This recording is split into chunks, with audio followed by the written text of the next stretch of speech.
Deputy Mayor Lowry. Here. Councilmember Feller. Here. Councilmember Sanchez. Here. Councilmember Kern. A key. Good evening, ladies and gentlemen. If you would please rise for our invocation and Pledge of Allegiance led tonight by City Clerk Zach Beck. Please join me in bowing our heads. Father, we come before you to say thank you.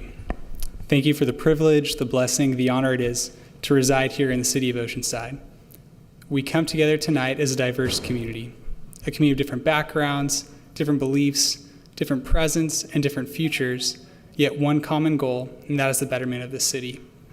We come together tonight to seek your guidance, wisdom, and discernment during the deliberations that transpire this evening, and in doing so, we lift up Councilmember Feller, Councilmember Kern, Councilmember Sanchez, and Deputy Mayor Lowry. May you grant them peace and wisdom as they lead our city into a bright and prosperous future. We say all these things in your precious name. Amen. Please remain standing for the Pledge of Allegiance. Hand over your head. Flag is over here. Ready, begin. I pledge allegiance to the flag of the United States of America and to the republic for which it stands, one nation, under God, indivisible, with liberty and justice for all. You may be seated. Didn't you say hand over your head? And now if you will please welcome from the San Diego Humane Society, Lisa Bolkus with Pip, our pet of the month. Pip? Pip. Okay.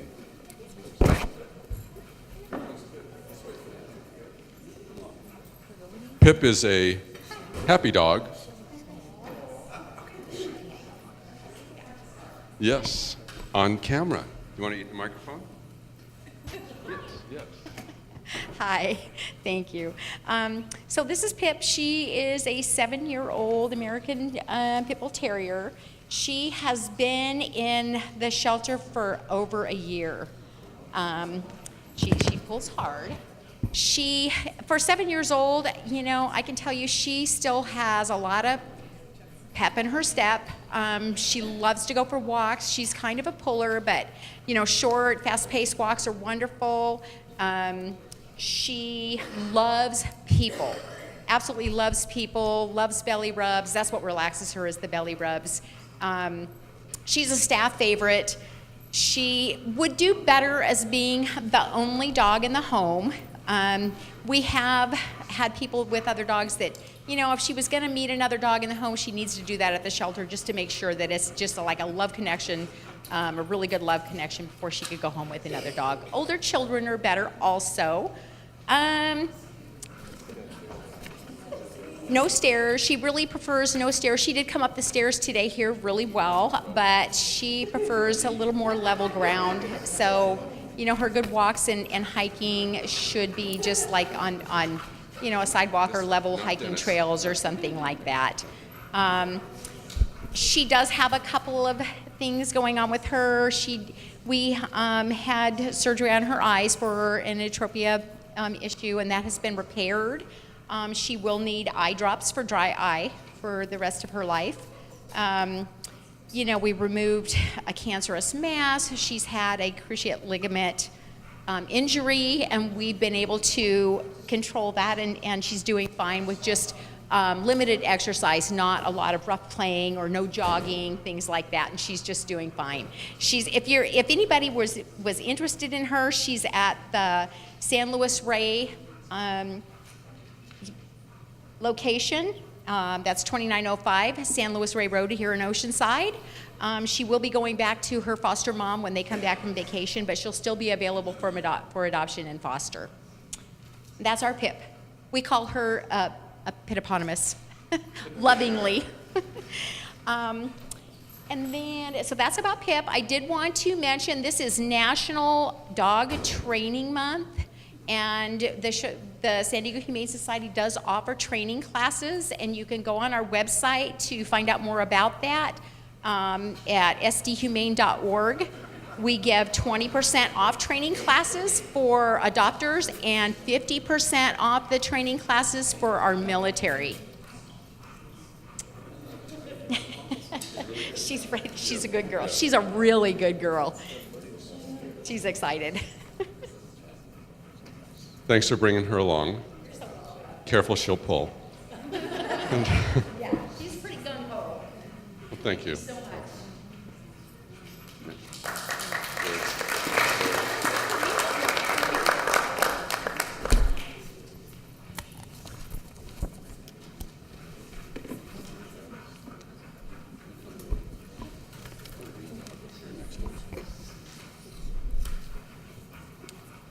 Closed session report. City Attorney. Thank you. The council met in closed session to discuss item 1 on the closed session agenda involving the status of negotiations with the Oceanside Police Management Association. There's no action under the Brown Act to report on item 1. Item 2, conference with legal counsel on existing litigation in the matter of workers' compensation case William Vothran versus City of Oceanside. Again, the council did discuss that matter, but there's no action to report. Okay. Boy, that dog's a heavy breather. Anyway, the next item is consent calendar, and I need to recuse myself from item 13 because I own property where that area is. And is there any? So item number 12 has been pulled for discussion by the public. Okay. Move approval of balance. Okay, please vote. Okay, item number 12. Councilmember Kern, could you please vote? Thank you. Motion approved 4-0 and a recusal on item number 13 for Deputy Mayor Lowry. Item number 12 is adoption of resolution establishing certain traffic controls on Haymar Drive adjacent to Mossy Nissan, including a loading zone and no parking zones between 12 a.m. and 6 a.m. Our two speakers are Shelley Carone and Cindy Rocco.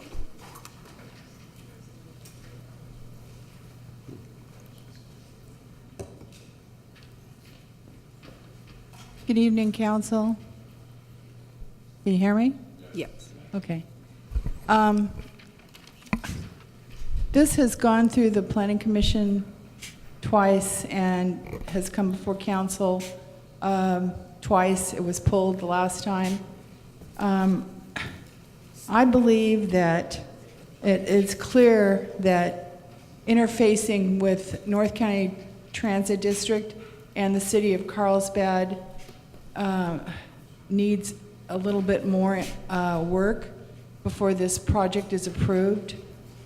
When Mossy Nissan applied for their conditional use permit in 1998, they were restricted from parking on Haymar Drive, and that was because of South Coast Asphalt Plant trips, daily trips by asphalt trucks and delivery trucks, etc. And when the operation of the mine quit in 2006, Mossy applied for the ability to park on the street, which the city of Oceanside allowed on a temporary basis. They're proposing a loading zone on the south side of Haymar Drive, but the language in the document doesn't state that they could possibly obstruct traffic on the westbound side of Haymar with another truck. They are loading cars and blocking the entire lane when they do that, and they do it several times during the day. The signal at the corner is only 7 seconds. It only allows 2 cars to turn left to get on to College to go to perhaps 78 or down College Avenue. There are 3 times the amount of traffic proposed for the Quarry Creek project than were for the asphalt company. There is a bus stop on Haymar. There'll be children going to this development after school, to school. There'll be people going to work.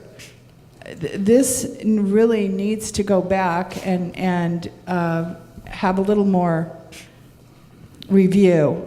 Also, if it does come out to where you're going to vote for this, then I recommend you do it as a trial period until the Quarry Creek project is built out to the maximum, and then readdress the issue.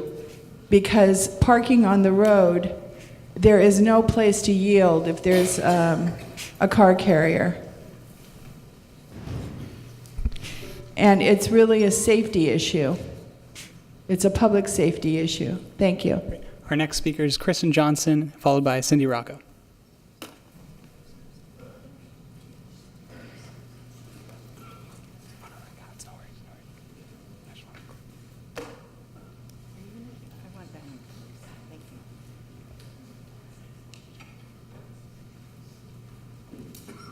Start? Okay. Here's the picture of after the planning commission, when the traffic engineer said there was plenty of parking and the road was wide. I just Googled it to look up the particular street, and this is the picture that's on Google Earth. There's cars on both sides. In an earlier picture, the pickup was waiting behind, but then he pulled around. He had to pull around. And as the previous speaker said, sometimes there's two loading cars at a time. And the cars that are parked there are mostly, well, all Mossy Nissan. I went there yesterday, and down by the houses, there was no cars, and most of them had the Mossy license plate. In the park and ride, the Mossy cars are all parked in there too. And it's just solid cars plus the park and ride that whole way. And it's either employees or their overflow.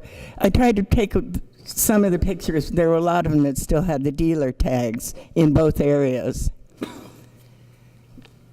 And just more of the same. That's in the park and ride. Another part of the area. Another car on the street.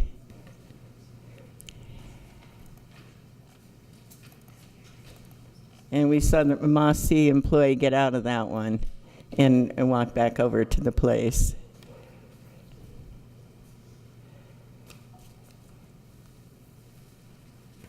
So I would hope that whatever you decide, that it's not true what we heard at the Planning Commission, that it's plenty of room and that never happens. It's supposed to only happen during the evening. There is a sign up that says that, but it's clear that they need to do something about how they schedule the amount of cars on their lot, because when those new homes go up, and they're framed now, it's going to be a real nightmare. Thank you.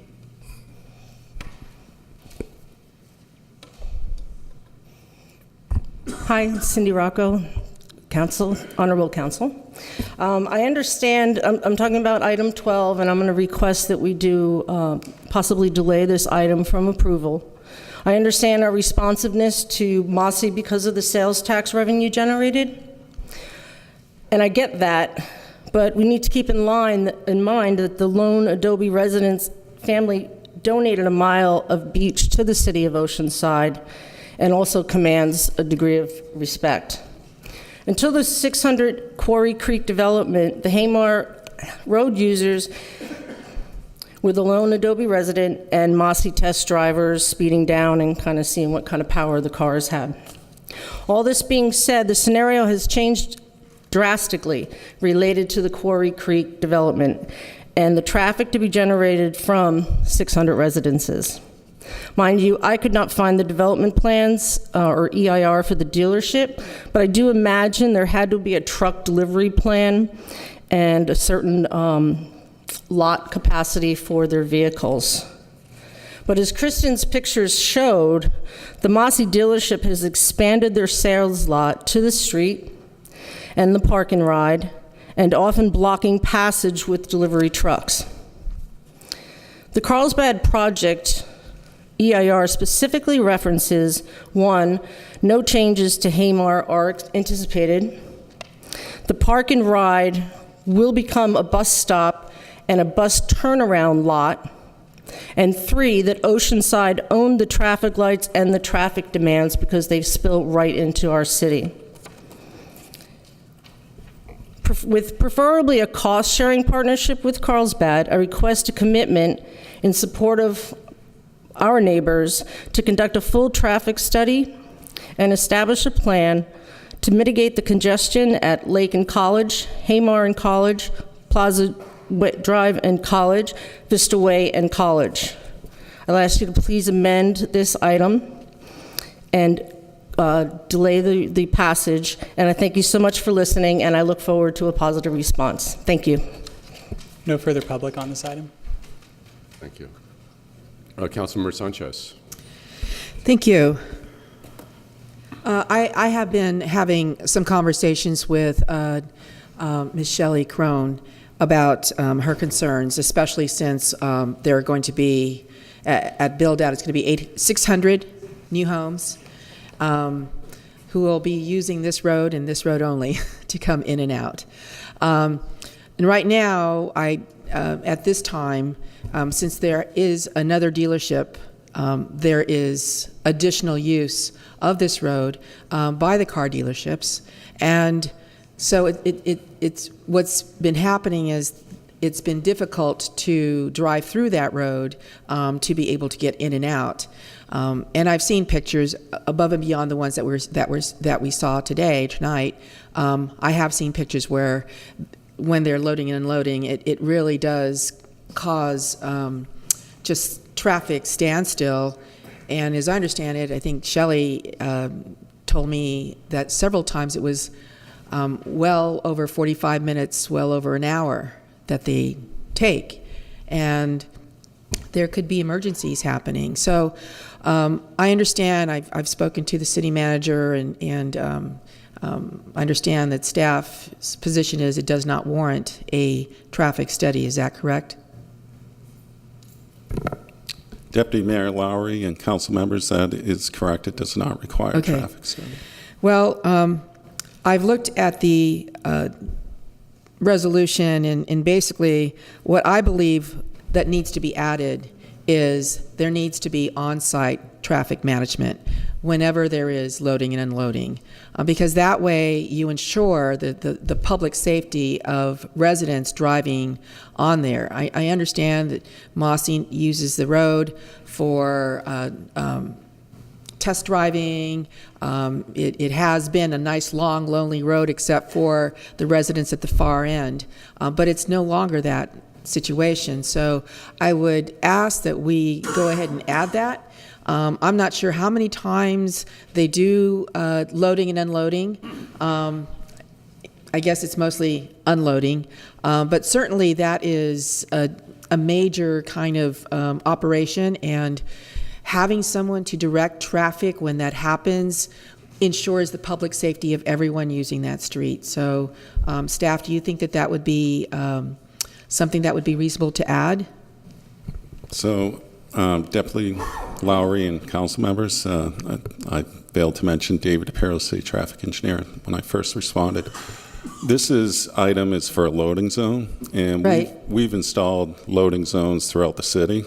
It's a yellow zone, so we would be setting precedents if we were to ask someone to set up some type of traffic control or flagging operation for this type of... Only for auto dealerships.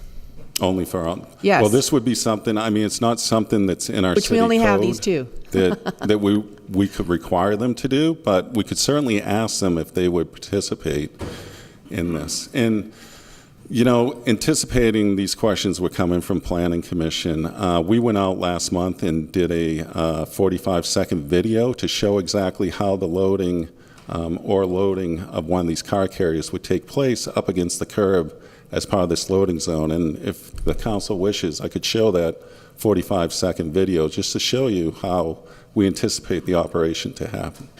No, I'm actually, I don't think that, excuse me, I don't think that, I think that these are experiences that are really happening. It's not that they could happen, it's that they are happening, even with the loading of zone. I mean, they've been unloading there up against the curb already, and that was without getting approval for it. And this has been, so basically what we have is something that's been temporarily allowed, right, to make that permanent, and that's what the staff report says. So even with what we were requiring, even with that, there are still public safety issues. But if they, since it totally benefits Massey Nissan, if they simply had, in the 2 or 3 times for however long it takes to unload the vehicles, someone standing out there and directing traffic, to make sure that people don't zip around and then run right into an oncoming car. I mean, that's all I'm asking. And it seems like, to me, it seems reasonable. We're not going to be asking for a traffic study, 600 homes. Hopefully, we'll be able to figure that out, 600 times, 3? That many people, possibly even that many cars coming in and out, one way, in and one way out. So, City Manager? Sure. Deputy Mayor, council members, I think we can certainly ask Massey. They are going to be just as concerned as we are about safety. Yes. With their merchandise, and certainly we can ask them to voluntarily do that. We can't require it? I mean, it's a public safety issue. Have we talked to them about this? Deputy Mayor Lowry and council members, no, we have not talked to them specifically about having some flagging operation going on while they're unloading. Again, all the examples that have been shown up to date, everything I've witnessed as the city traffic engineer has been them double parking and blocking the lane while they're doing the loading and unloading. And what we're recommending will eliminate that, so they'll be up against the curb, out of the travel lanes doing this.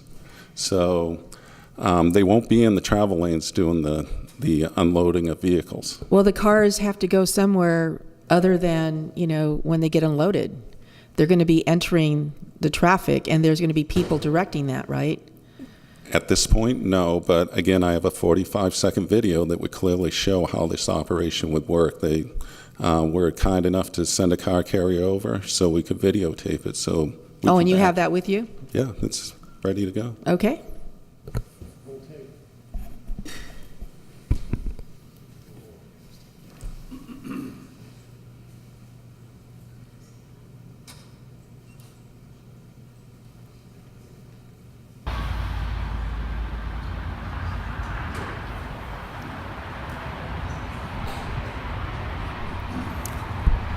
So this is the exact location where we're proposing the yellow zone.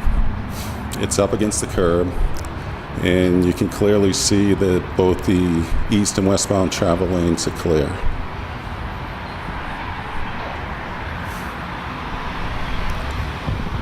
And what we're proposing is 245 feet of yellow zone. So a car carrier is about 70 feet long, and we added another 40 additional feet for their ramps and for them to back out. So with 2 car carriers, 245 feet would definitely handle this.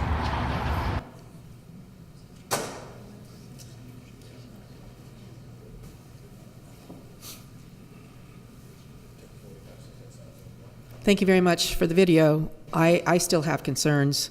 Okay. Obviously, that must have been a very clear day with no traffic, but we're talking about 600 new homes. And I think it would be just a simple thing to do to add an on-site traffic manager. It shouldn't cost them very much at all. So that would be my recommendation.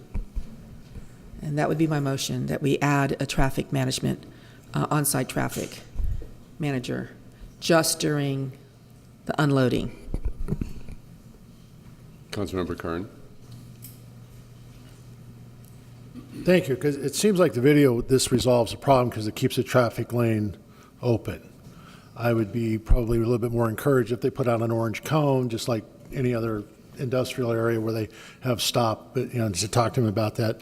And I think working with Massey to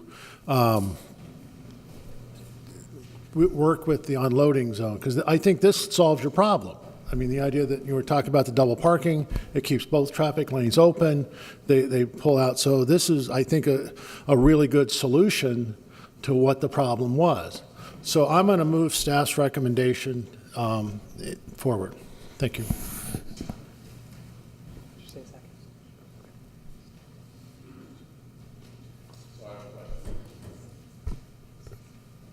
turn my mic on. So is this the only road to access that new neighborhood? Deputy Mayor Lowry and council members know. Oh, there's another road? There is another It's road. not just that road? Marin. Yes. So and 600 new homes are going to be served by another road also? it is, and we reviewed their traffic study a couple of years ago. So what they're showing, the 600 homes, what they're showing is basically 5,500 new ADT coming from that development.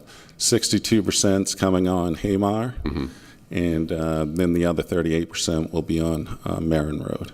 So what we're anticipating from the traffic study is about 3,500 new vehicles on Hamar, plus 1,500 existing today is about 5,000 ADT, which for a collector road in the city of San Diego, that's about a level of service C for the segment. So if this doesn't work out to the satisfaction of the people who use the road, or there are issues that actually happen to come up rather than it being speculation, can we change things there? Or are we going to have to suffer through this whole, thing forever?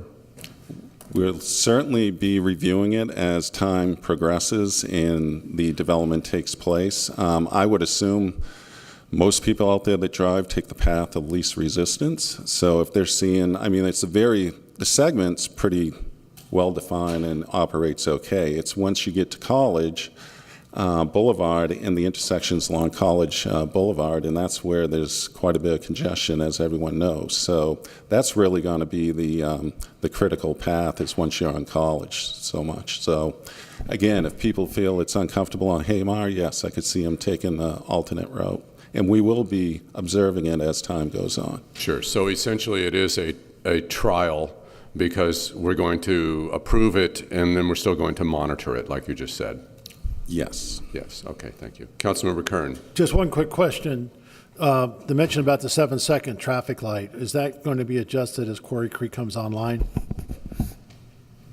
Deputy Mayor Lowry and council members, yes. As time goes on, we will be reviewing all the signals along that corridor, but just so you know, the signals from Plaza going north up to Marvin, they're all interconnected, and there's a 120-second cycle length that we have. And again, the critical movement's on College.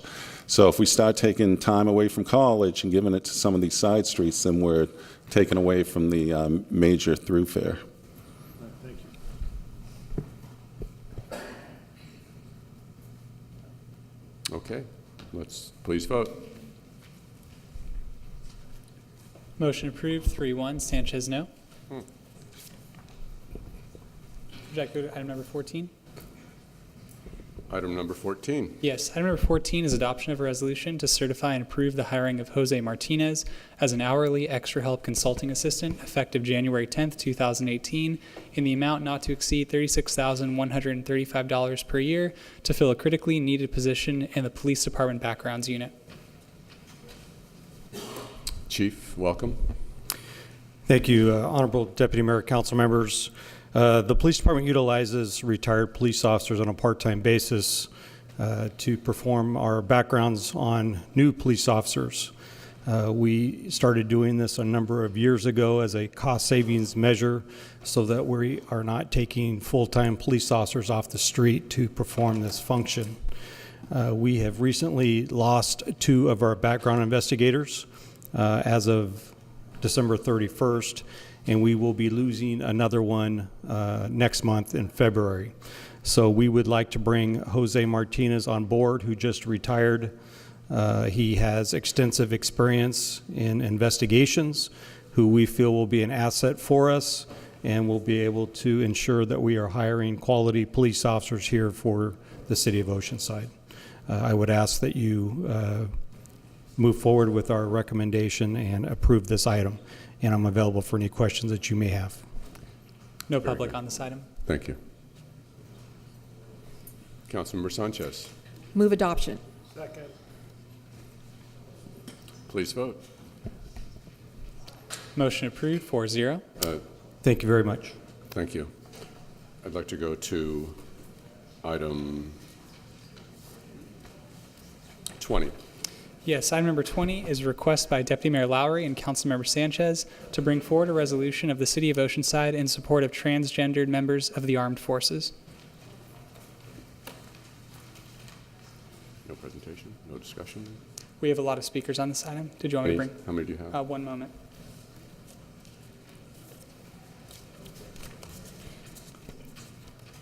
So we have 6 speakers so far? 6? Yes. Oh,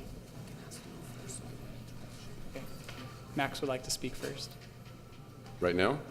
If you're going to bring forward the public at first. 7, 10. Yes, Okay. Deputy Mayor, I was going to ask Mr. Disposti to speak during my time as well. Oh. So in presenting this. So 13 minutes then. Why don't you just take an hour? About 2 hours. How, 2 hours? That'd be just fine. That's fine. Yeah, thank you. Glad we worked that out.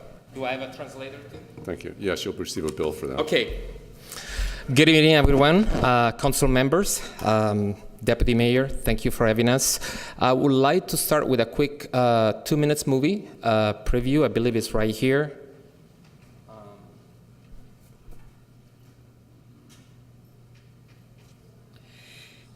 And Max is the Executive Director for the LGBTQ Resource Center here in Oceanside. Ireland. I'm a retired Army veteran. Like a lot of modern day couples, we met online. It's very rare that you find that person that totally completes you. He's still learning though. Still learning. Relationships are a learning process. My brother, myself, and my youngest sister, we were all in the military, and so coming out to my parents as trans was a really tough thing to go through. I understood that it wasn't just about me transitioning, it was about everyone around me transitioning. Growing up in Texas, I always liked women, and kind of the label is, oh, well, they're a lesbian, obviously. But it didn't fit right with me, that label. I was the worst lesbian. Plaid everywhere, which... Plaid everywhere. It hasn't changed Same much. thing. Logan didn't actually come to me and say, oh, you know, by the way, Mom, I'm transgender. He came home one time and his voice was getting deeper, and he just explained to me that it was allergies.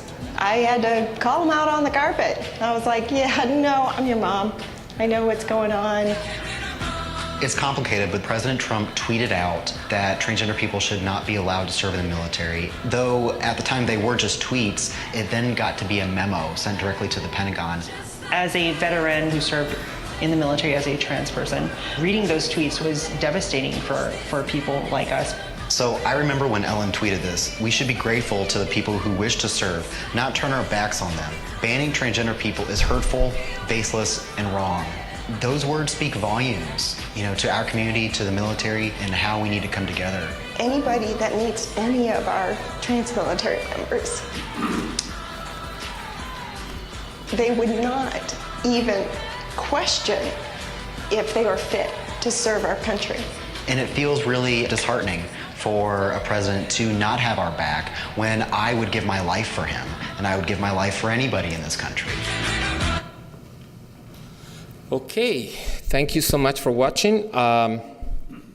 So where are we? Thanks for the introduction, Esther, Councilmember Esther Sanchez. My name is Max Disposti. I am the Executive Director of the local LGBTQ Resource Center. A little bit of history about why we are presenting these resolutions today. Thank you both Chuck Lowry, Deputy Mayor Chuck Lowry, and Esther Sanchez for moving this forward. The reason why is because obviously we take pride of our service members. We are in Oceanside. I don't have to tell you this. We have a lot of veterans that are here in North San Diego County and active member duty here in Camp Pendleton. As an LGBT resource center, we do serve active duty folks and veterans, and many of which are transgender individuals. So in the past few years, we have been working with Camp Pendleton directly to help and support the coming out process of many of our transgender service members.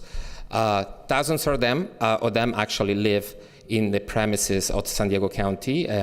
Some are here, but as you know, the policies, they can't speak for themselves because they are active duty. Some are veterans and might be able to speak tonight. The idea is to send a message to this wonderful community that takes so much pride in supporting our troops, that when we say that we support our troops, we want to make sure we have a whole image in mind. We are people that they happen to be transgender that have been discriminated for years. Don't Ask, Don't Tell was just a problem up to 3 years ago. And the latest resolutions, even though now it's taking a good, actually, as you can see from the resolution, now we are actually in better waters, but it's definitely shook the troops in Camp Pendleton.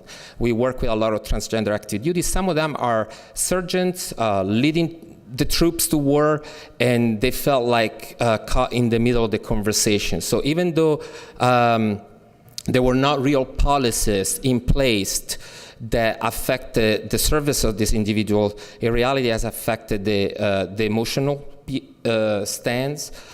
We work directly with the Navy hospital that also takes care of the mental health of our troops, and those transgender individuals, many of which were already out, felt all of a sudden betrayed. It's not only that, it's all the conversation about our youth that happen to be LGBT transgender. This is not working, right? No. Okay, I don't pay attention. So it's like my car dashboard, all the lights going on, and try not to pay attention to that. Sorry about that. So the idea is actually, I think a city like this one in Oceanside that takes pride on supporting the troops. As you know, these resolutions doesn't have any legislative efforts. We're not telling Camp Pendleton to do anything.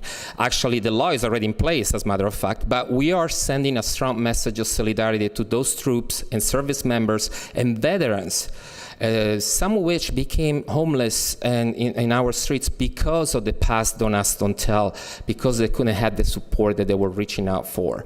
So we'll send a strong message of support and solidarity to our troops to make sure that a city like Oceanside leads the way in making sure that it's a clear message of support, not just for some of the troops, but for all the troops that are here in Camp Pendleton and elsewhere.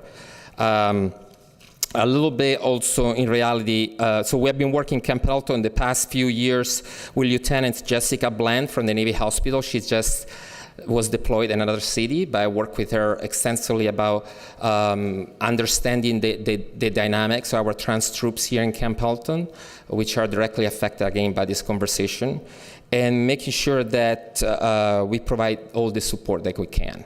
So all we're asking the council today, we're proud also this consideration, moving forward with the consideration, is that to take in mind the active duty military that happen to be LGBT, in particular transgender folks here in Camp Pendleton. I think that's it for myself, but if you have any questions about the resolutions or anything else, I'll be very happy to answer any questions. Thank you so much. Thank you. Thank you, Max. And if would you like to read it, the resolution? Would you like to do it? That would be great. You read much better than me. Okay. I can do it. You want me to do it? It's fine. I'll do it. Okay. Thank you, Hester. Yeah, so we don't go back. Here together, but we're so shy. It's kind of sound funny. So the resolution for the City of Oceanside resolution will do the proposed resolution with, whereas historical evidence shows that transgender people have served bravely and honorably in the U.S. military since the American Civil War. Whereas in May 2014, the William Institute estimated that there are 15,500 transgender people serving on active duty or in guard reserves. An additional 134,000 transgender people were either veterans or retired from the guard reserves. Actually, in the past 2 years, I was mentioning to Esther Sanchez, these numbers went considerably up. We have more statistics. Whereas on and about in 2015, the American Medical Association announced that there was no medically valid reason to exclude transgender individuals from services in the U.S. military, approving a resolution against a ban. Whereas in July 2015, the United States Secretary of Defense, Dr. Ash Carter, ordered the creation of a Pentagon working group to study over the next 6 months the policy and readiness implication of welcoming transgender persons to serve openly. Whereas on June 30, 2016, Secretary Ash Carter officially announced effective immediately that no otherwise qualified service members may be involuntarily separated, discharged, or denied reenlistment or continuation of service, solely on the basis of their gender identity, laying a groundwork for training, education, and guidance materials and implementation of plans by each branch of the military to welcome transgender personnel into services. Whereas in July 2016-2017, the President's announcement that transgender people should not longer be allowed to serve in any capacity in the U.S. military was followed by a protest throughout the country and a letter signed by 56 retired generals and admirals opposing a ban on transgender military service members, stated that if implemented, the ban will cause significant disruptions, deprive the military of mission-critical talent, and compromise the integrity of transgender troops. Whereas 4 separate federal lawsuits challenging the imposition of a ban were filed, and a preliminary injunction against the ban was granted in part or in full in October 30, 2017, in November 21st and December 11, and December 22nd, based on the Equal Protection Clause of the U.S. Constitution. Whereas on December 8, 2017, the Pentagon issued guidelines to recruitment personnel in order to enlist transgender applicants by January 1st, 2018.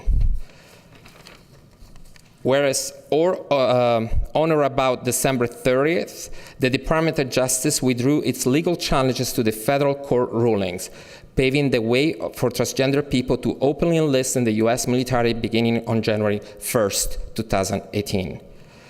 Whereas the city of Oceanside prides itself on historical commitment to our military families and veterans, especially due to its proximity to Camp Pendleton, established in 1942, and on the diversity of its citizens. Therefore, be it resolved that the City of Oceanside hereby supports the implementation of plans by each branch of our U.S. military to welcome transgender people into the service defense of our country. As today, January 2018. Thank you. Thank you, Max. Would you like to continue with the public, Deputy Mayor?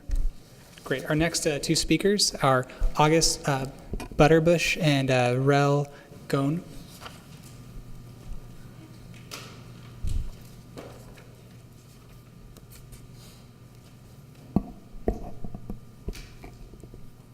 If you would just state your name, that's sufficient.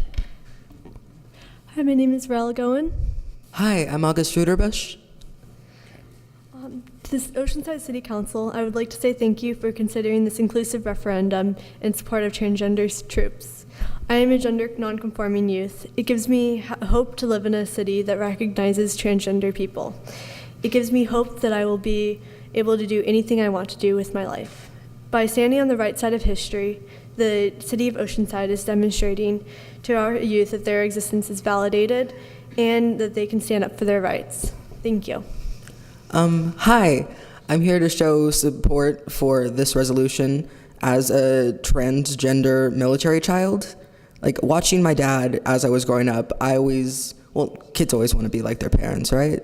And so I've always kind of wanted to join the military. And so when I saw those tweets, I was kind of devastated. And it just really mean a lot if you all showed support for this resolution. Thank you. Thank you. Thank you. Our next 2,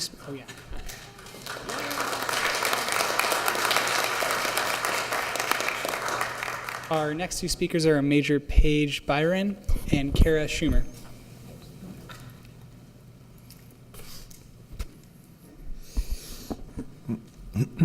Hello, my name's Major Paige Byron. I'm a retired Marine Corps officer. I've got 21 years of service. I flew assault transport helicopters in the Marines.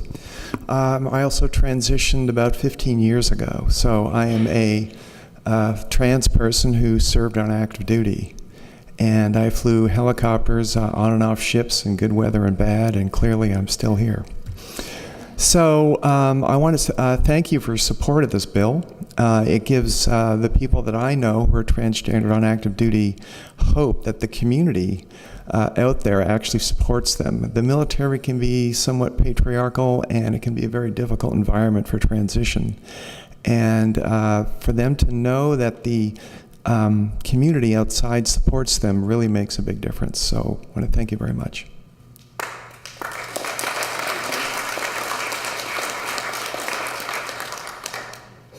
Hi, my name is Kara Schumer. I am a transgender woman that works out of the LGBT Center under the Gender Advocacy Project. And basically what that means is that I help with the group sessions that a lot of these transgender military people attend to. And I've been doing that for about 2 years now. So I'm the person that's in front of these people and trying to help them with any type of guidance that they might need. I hear some of the wildest stories, especially from the military people. People that have been transitioning for, quite a few years, but still can't come out to their captains or their superiors. They basically still hide it, and they have medically transitioned, which is pretty surprising because I could not hide it that long. So it's really interesting how these people are always affected in the military already, and a lot of generals and everything else don't really know that they are transgender. So this will definitely help open up and start another conversation. One thing that I did realize from the conversations I had from these people, from these groups, is they really value tradition. And I know that tradition is something that usually gets passed down from, your parents or things that you hear all the time. Similar tradition of milk creates strong bones, for instance. Well, the tradition of, what you hear about transgender people has been a negative one for a really, really long time. And so we really want to change that tradition with this resolution, help send a message to the rest of, the country and different cities to say that the tradition is different and that, we are valid people in the community, and we are just really nice to know. So thank you.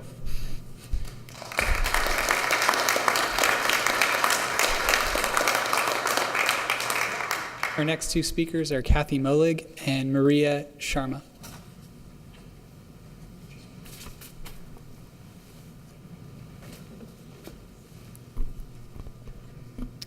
Hi, my name is Kathy Molig, and I am the Executive Director of Trans Family Support Services. We service families and trans individuals all over the country.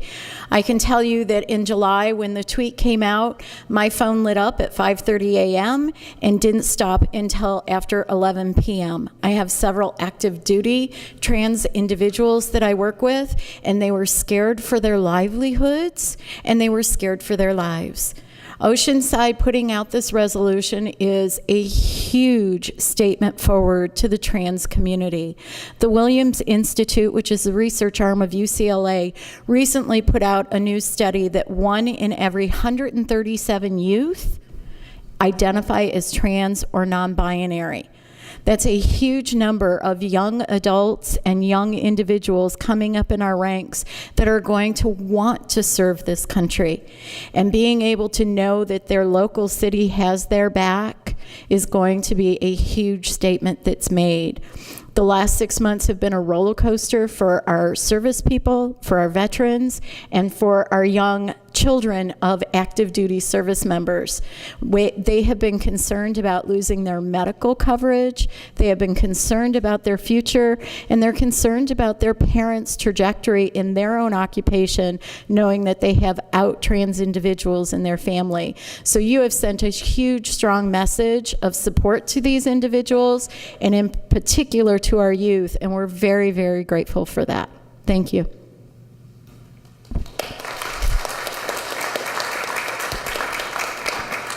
Good evening. My name is Maria Alshama. I am the Director of Project Youth for the North County LGBTQ Resource Center. I am on the board there. I'm also a school social worker in Vista. I work at the middle and high school level. I work with a lot of trans, gender nonconforming, LGBTQ youth, and I'm also the parent to a transgender, non-binary 21-year-old.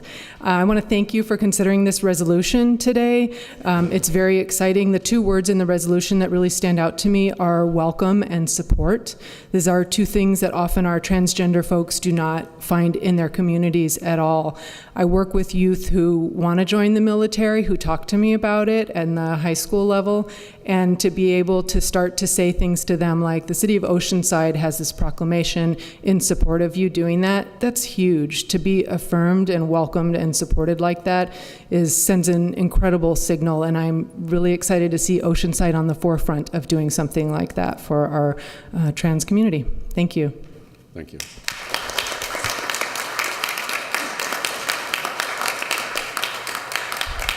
No more public on this item. Thank you. I am going to move adoption of the resolution. No speakers?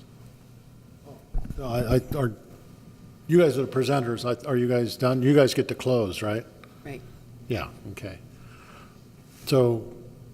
Do you want a second? Yeah, I'll second. Thank you. I mean, I am a veteran. I spent 5 years in the Air Force. In those 5 years, I spent one Christmas at home. The other 4 years, I was overseas or in schools in the East Coast. So it is a grind, and I applaud anybody that wants to do what actually Councilmember Feller and I, because Councilmember Feller is the other veteran on the council. He was the Navy, so we don't really talk about it. So, but no, anybody that wants to serve should serve. You know, the idea that, you know, we can't define patriotism by your sexual orientation. The idea that, you know.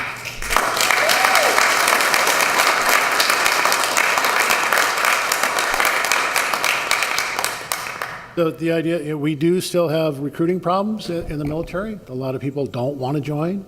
So the idea if we widen the pool and the idea that probably as the Marine Corps officer could probably attest to, it's becoming a much more technical military. You know, there's very few frontline ground troops. During World War II, there was, for every frontline fighter, there was 4 people in support. During Vietnam, for every frontline soldier, there was 11 people in support. Now we probably have one frontline soldier, we probably have close to about 18, 19 people in support. So, you know, it's a more technical organization. You know, I say I was in the Air Force, never set foot on an Air Force base. The idea, I was in England for 2.5 years running telephone systems, and I was at Camp Pendleton for another 2.5 years running telephone systems. So anyway, I totally support this program. Thank you. Councilmember Feller. Thank you. If you wanted teeth, you would have been glad to have the Navy around. So that's what I did, was make teeth. So I will support this because I will do anything to help people gain acceptance, especially to God's kingdom. So thank you. Well, the day that tweet came out, there was an instant response here, and the community came out, and we gathered around the area just down near the fountain, and I felt it was so important I had to be there, and wrote a very nice letter in support of our troops that we formed that into an official letter from my office as the Deputy Mayor of the City of Oceanside, and we sent it to the commanders at the military base here at Camp Pendleton, and just told them that we felt it was very important for the Marine Corps to officially interact in a positive way with our troops, no matter what the circumstance is around that. And since then, of course, this has gotten even more intense, and the situation that we have here, I'm very pleased that we are in support of this. Everyone has expressed support for it. So I look forward to this. Oh, Councilmember Sanchez wants to speak. So what I want to say is it was a pleasure working with you, Max, there you are, on the wording of this resolution.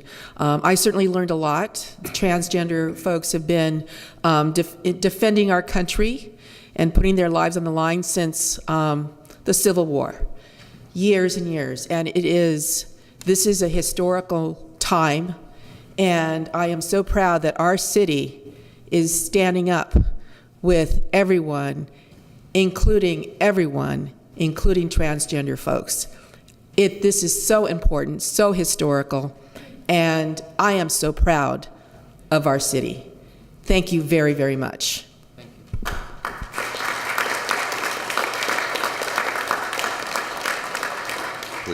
Please vote. Motion approved, 4-0.